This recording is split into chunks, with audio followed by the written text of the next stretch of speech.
Have you heard that Denver's no longer a great place to live or just way too expensive? I mean, that's the kind of narrative that goes around when people are confusing decline with quiet recalibration. Denver's still a solid city to live in. You still got South Broadway patios filling up on the weekends. The trailheads are still full at sunrise and sunset, even in between. Neighborhoods are still moving, just not in the headline-grabbing ways. So no, you haven't missed your shot at Denver. It's just been recalibrating, and there's still many opportunities that are going to be opening up in the coming years. You just have to understand how the city moves before this next wave. So the real question becomes, are you ready to find your piece of home here in Denver? See, I remember a stretch when Denver felt weird. It wasn't bad, it was just different. It was a bit quieter, listings not flying off the shelves within the first weekend anymore, group chats were full of the hot takes, and suddenly everyone has an opinion about whether the city has lost its mojo. And honestly, what I'm seeing here day to day doesn't match all the panic. So buyers are not frantic anymore, but they're more sharp, asking better questions, more savvy. Sellers aren't throwing Hail Mary prices at the wall anymore. They're actually thinking. And neighborhoods that always seem to hold their ground, they don't blink. That was the true tale, that Denver's not backing down. It's shaking off the noise, and once you've seen this cycle up close, you realize something important. The city doesn't need hype to stay attractive. That's how you end up with strong outcomes, cycle after cycle. So let's go ahead and get into why I think Denver is still a strong place to move to and one of the better decisions that you can make.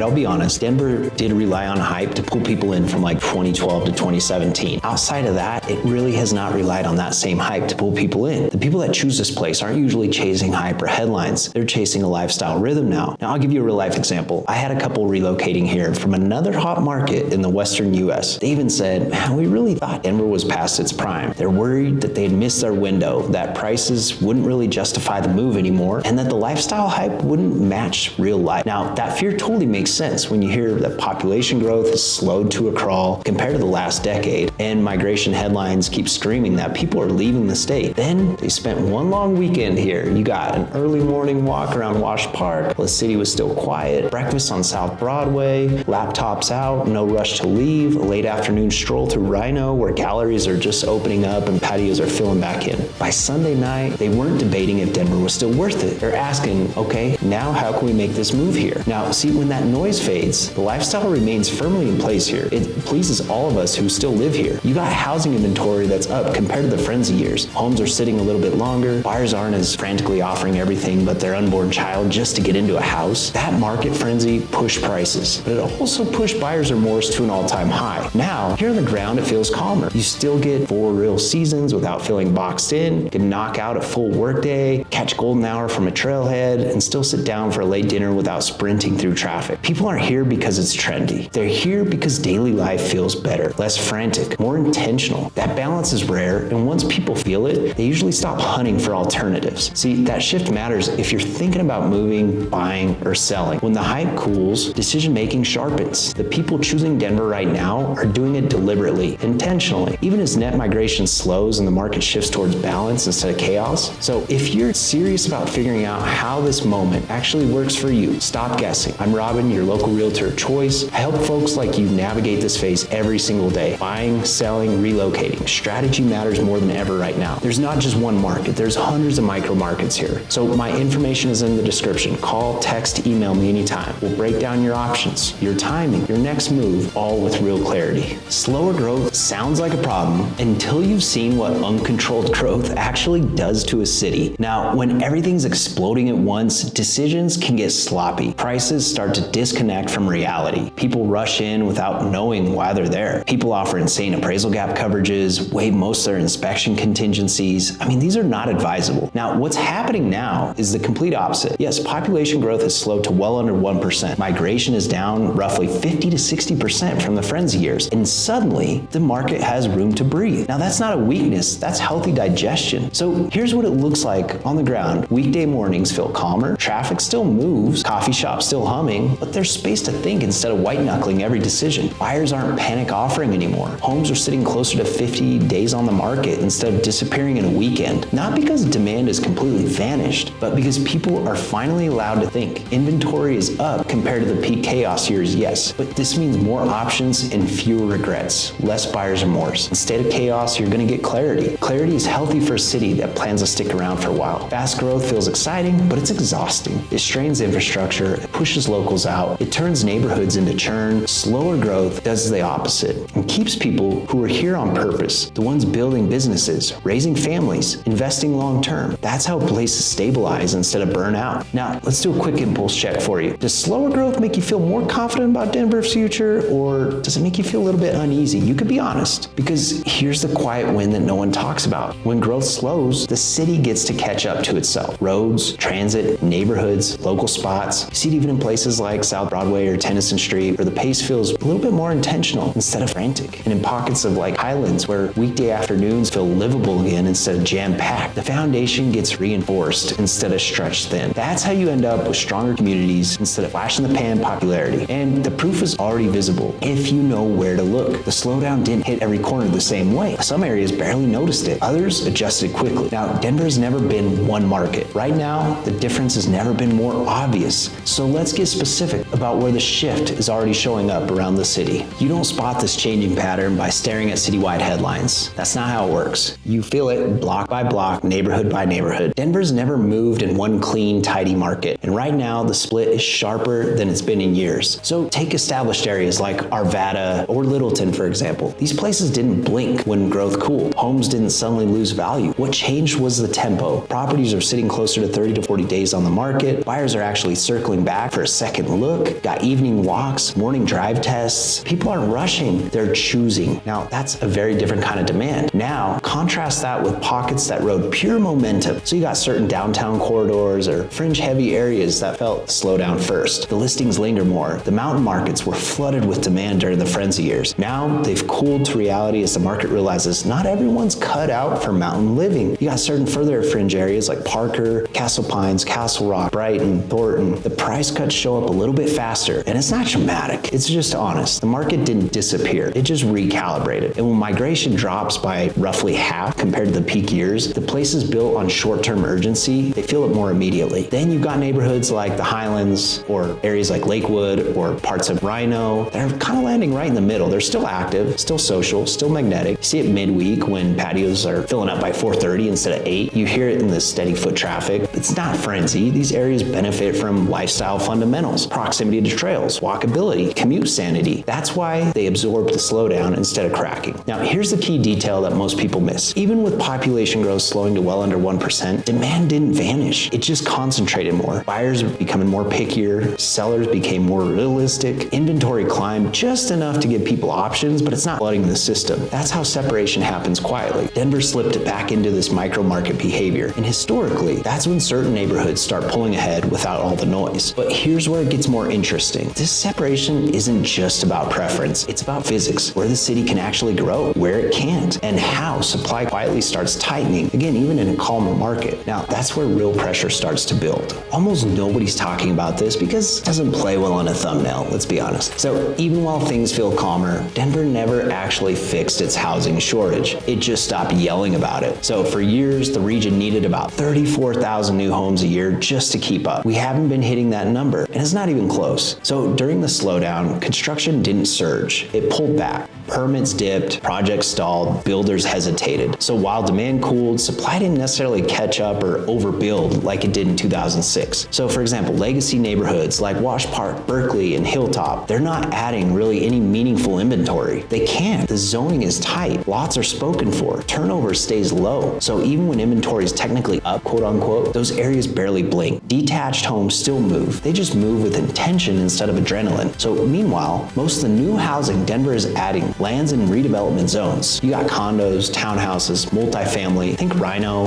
Globeville, Central Park, hundreds of units at a time. Useful, necessary, but they don't replace family housing in built-out neighborhoods. So here's the quiet math people miss. Population growth slowed to under 1%. Migration dropped by roughly 50 to 60% compared to the peak years, and prices still didn't collapse. Why? Because supply never caught up in the first place. The floor stayed intact. This is what structural shortage actually looks like. It's quiet, persistent, easy to ignore if you're only watching month-to-month stats. However, long-term, it matters more than hype cycles ever will. So you end up with a market that feels calmer, but stays tight in the places that people actually want to live. That's gravity. And once that clicks, another shift becomes obvious. Buyers aren't behaving the way they used to. Sellers aren't either. The psychology has changed. The rules have changed. And sellers playing by the old rules will chase the market down. Price strategy has to be in touch with reality. That's why over 15,000 homes expired off our market last year. Those sellers weren't really ready to come to terms with the reality of this new market. And to be fair, they didn't need to be. They're sitting on 3% mortgage rates. So the rules have changed. Cities don't show their future with headlines. The headlines are always lagging indicators. Cities show their future with concrete, paint, and time saved. Right now, the signals around Denver are there if you know how to read them. Buses are moving smoother on Colfax as the bus rapid transit system build-out takes shape. Protected bike lanes are quietly stitching their neighborhoods together so errands can stop feeling like a mini road trip. Trains running fuller than they were a year ago. They're still below peak, but they're roughly up, 10 to 15% from last year. So about 75% of the regional transit build-out is already in place. It's just like focused on reliability and frequency instead of flashy ribbon cuttings at this point in time. So here's the sneaky part. When growth was ripping, infrastructure was always chasing. Now, it's just catching up. Traffic is still traffic, but commute times are a little bit more predictable. Side streets feel calmer during rush hour. You notice it grabbing groceries after work. Quality of life isn't one big project. It's 100 small upgrades quietly stacking into your daily routine. Now, look at where the city keeps placing its chips. Transit corridors like Colfax, bike connectivity going out from places like Rhino or Sloan's Lake, mixed-use nodes near Union Station that actually work day and night. So even micromobility got a reset with new operators focused on coverage and reliability instead of clutter. Now, during slower growth cycles, infrastructure spending historically ramps up. And right now, Denver has billions already committed across transit, street safety, and mobility upgrades through the next few years. Now, you don't really pour that kind of money into movement if you think a city is fading. You do it when you're betting on the next decade. Now, here's the real tell. People who live here are staying put longer. So here's an interesting stat for you. Homeowner tenure in the metro is pushing close to 10 years on average. Now that's up noticeably from a decade ago. Daily routines are settling in, morning coffee spots are still abuzz, and they're filled with locals building schedules, not tourists chasing moments. All this points forward. Infrastructure first, lifestyle second, housing follows, which brings up the next piece most people miss. When the city invests like this, it reshapes how and where people want to live. And that shift is already changing which neighborhoods are heating up quietly while others are cooling off. Denver's a shapeshifter. It's the same city, completely different energy depending on where you plug in. So you got daytime Denver, for example. It runs clean and intentional. Early mornings start quiet but purposeful. Trailheads filling up before checking the inbox. Cafes buzzing with laptops, not tourists. Now, along the Cherry Creek Trail, you'll see runners, cyclists, and commuters stacked back to back before 9 a.m.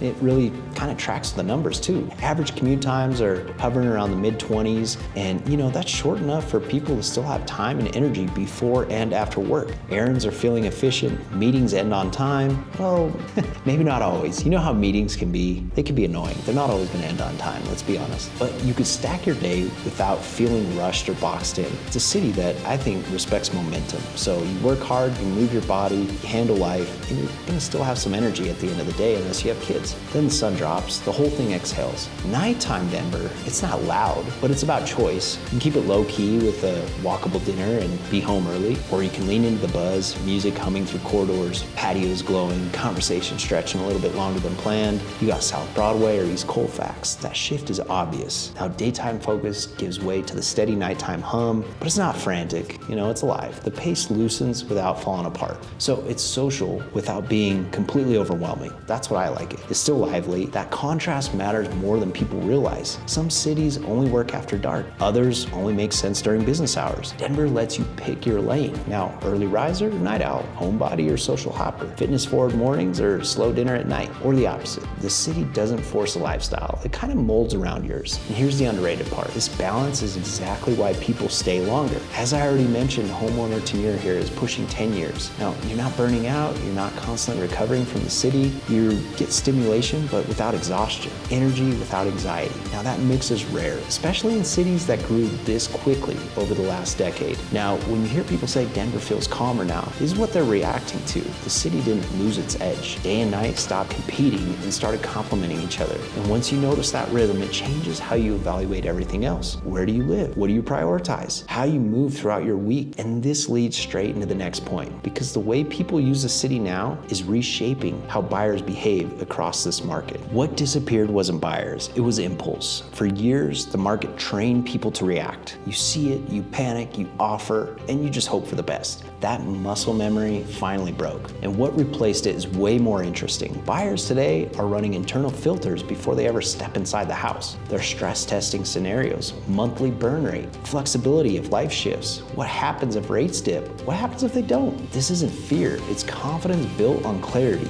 They're not asking, can I win? They're asking, does this still work a year from now? Which is really the better question when you're buying a home. You feel that change in the details. Average days on market stretched into the 40 to 60 day range depending on where you are. Bidding wars are down well over 50% from the peak frenzy, and pending sales didn't just vanish, they flattened out instead of falling off a cliff. Now, that space changed how people behave. Fewer emotional spikes, more calm pauses. You hear when, like the showings, for example, a house goes quiet, buyers start talking numbers instead of adrenaline, we gotta get this offer in. Spreadsheets come out, not because people are scared, but because they finally have room to think. Here's what catches sellers off guard. The buyers who are active right now are not on the sidelines. They're in motion. They just refuse to chase any noise. And they see it in places like Sloan's Lake or Inglewood, where listings don't explode in a day, but the right homes are still pulling clean offers once pricing and condition line up. Buyers will pass on 5 homes without blinking. Then they lock in on the one and they move fast with no drama. That selectiveness looks like hesitation if you don't know how to read it, but it's not. So I want to hear your thoughts. Do you think buyers are gone, or do you think they've just stopped tolerating the chaos? Go ahead and drop your take in the comments. I do read everyone and I'll respond to you as well. The shift has also changed leverage. Buyers are asking for clarity and concessions, clean inspections, honest pricing, reasonable timelines. When those boxes get checked, deals start coming together more smoothly.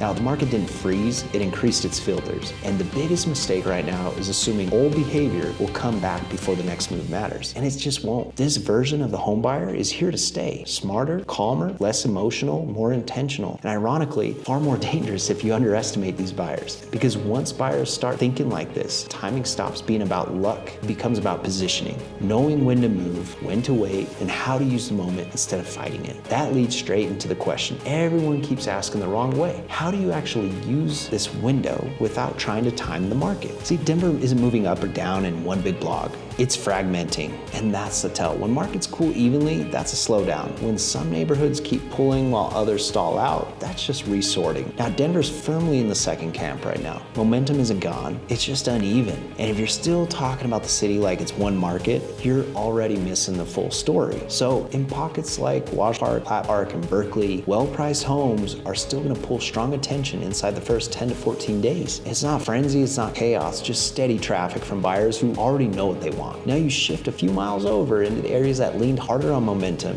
and similar homes stretch past 60 days. You need price resets, or they quietly just fade from the conversation and expire off the market. It's the same metro, but completely different outcomes. Now that gap shows up in the numbers too. Citywide stats might say days on market are up, but neighborhood by neighborhood, the spread is wide. In places like Central Park, pricing has stayed relatively flat year over year. Pockets are seeing mid-single digit drops before activity picks up again. You notice it in the sensory details too. Morning walks feel different depending on where you are. Some streets staying calm, lived in, cars spaced out, people out early. Others feel quieter in a different way. Fewer lights on, fewer signs of daily rhythm. Now that contrast tells you more than any other headline ever will. So what separates those paths usually comes down to fundamentals. Walkability, access, layouts that still work for how people actually actually live. Either the home or the location must have a true value proposition now. Streets that feel active without tipping into chaos. Areas where daily routines feel easy instead of forced. Now, when buyers slow down, they get more selective, and that selectiveness turns into pressure. Neighborhoods with friction are going to lose the steam first. Neighborhoods with flow, they're going to keep moving. Now, this is also where expectations break. Sellers assume last year's comps apply everywhere. Buyers assume cooling means leverage everywhere. Now, both ideas fall apart in a patchwork market. You have to know which micro market are holding firm, which are adjusting, which were overextended from the jump. Fragmentation like this usually shows up before the next shift, not after. Now, it's the market recalibrating internally. Weak pricing gets exposed. Strong locations get rewarded. The map resets quietly before momentum builds again. Once you see that, the conversation changes. It stops being about whether Denver's up or down, becomes about where pressure is quietly building next. Because the final piece of this puzzle isn't about neighborhoods or buyers or selling, it's about timing. See, right before growth cycles turn, people make the same mistake every time. They wait for certainty, and by the time certainty shows up, the opportunity's already priced in. Markets don't announce the turn, they whisper it. Now, activity stabilizes before the headlines do. Days on market stop climbing and flatten out into the 40 to 50 range. Inventory pauses instead of surging. Price cuts slow down to the single-digit percentages instead of stacking up week by week like we've seen the last couple years. Now, historically, these inflection windows last just a few months at most. Now, if you miss them, the next phase feels sudden even though it wasn't. You can spot it in the math. Rate swings scare people into paralysis. Even though buyers who moved during similar flat windows in past cycles tended to come out ahead once rates normalized. Pending sales usually level off first. Then start edging up quietly while sentiment is still negative. That gap between behavior and belief is where mistakes are happening. There's also a human pattern baked into this. People anchor the last peak. They want prices to rewind further or rates to drop first. Meanwhile, the market starts rewarding preparation instead of prediction. Now, you see it in places like Central Park, Sloan's Lake, where buyers with financing lined up and criteria locked, they're not rushing, but they're ready to go. Now, when the right home hits, they made their move. You feel the inflection on the ground before it ever shows up in the charts. And a showing ends, no one rushes out, people linger, windows stay open, conversations shift from what if to what would it take. Homes don't explode, but they don't sit either. The middle gear is dangerous for hesitation. It feels uneventful. It isn't. This is when hesitation costs the most. Quiet gets mistaken for risk. In reality, quiet is when leverage resets, negotiation returns, optionality opens up. Once momentum comes back, those advantages evaporate fast. Growth cycles don't reward perfect timing. They reward readiness. The people who move early rarely feel brilliant in the moment. They feel uncomfortable, and then the cycle turns. Which brings us to the final piece. If time in the market is a trap, what does actually using this moment look like in practice, in day-to-day? See, trying to time the market is how people stay stuck. Using the market is how people move forward. The difference is subtle, but it changes everything. Timing is about prediction. Using the moment, it's about alignment. Now, you stop asking, is this the bottom? And you start asking, does this work with my life, my numbers, my next chapter? See, that shift alone cuts through most of the noise. You have to think about what's important for you. Now, in real life, that mindset shows up quickly. You narrow your criteria instead of chasing everything.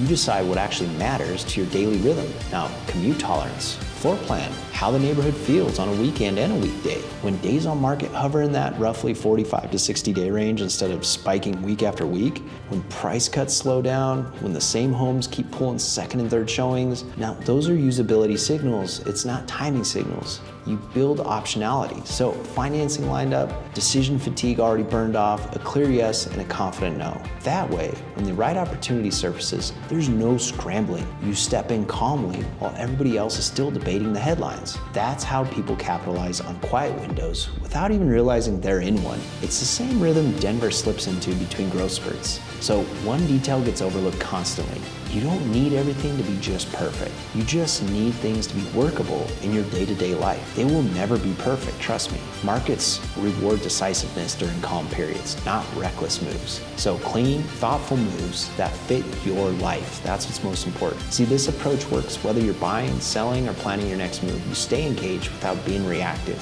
You stay informed without being paralyzed. capitalize. You let the market reveal itself instead of trying to outsmart it. Now, let's check in. Are you waiting for permission from the market, or are you building a plan that works no matter what the headlines do? So once you start using the market instead of chasing perfect timing, your anxiety drops. Decisions are going to get more clear, and suddenly, this phase doesn't feel confusing anymore. It feels usable. So here's the truth that's not in the headline. Denver did not cool off. It just recalibrated. The noise dropped. The signals are getting clearer. And if you've been paying attention, you already know the city doesn't do its best work when everyone's screaming about it. That's when you already missed the boat. It does its best work when things are quiet and enough people move with intention. That's the through line of everything that we just covered. Slower growth didn't break the city. Smarter buyers didn't disappear. Neighborhoods didn't all move the same way. And timing stopped being about luck and started being about positioning. So if you're watching this and you're thinking, okay, this makes sense, now what do I do? Good. That means you're seeing Denver the way it actually operates, not the way it gets talked about online. Now, I'm gonna be very clear. If you're relocating, buying, selling, or even just trying to figure out your next move, guessing is the most expensive strategy you could do. So you need someone who works inside this market daily, understands the micro markets, and how these shifts actually play out here on the ground. I'm your local realtor of choice. This is exactly the phase I help people navigate with real conversations, real strategy, no pressure, no fluff, even if it means waiting. I'll be honest with you. All my information is here in the description. You can call me, text me, email me, however you want to reach out. I'll meet you there and I'll help you figure out where you stand, what makes sense, and how to move with confidence. If this video clicked for you, don't just stop here. Go ahead and subscribe, check out my other videos. Next week's video goes a little bit deeper into how different lifestyles plug into different parts of the city and why choosing the wrong fit can cost you years of enjoyment, even if the numbers quote unquote work. All right, I appreciate you spending your time with me today here. Keep on rolling through the playlist and I'll catch you on the next one.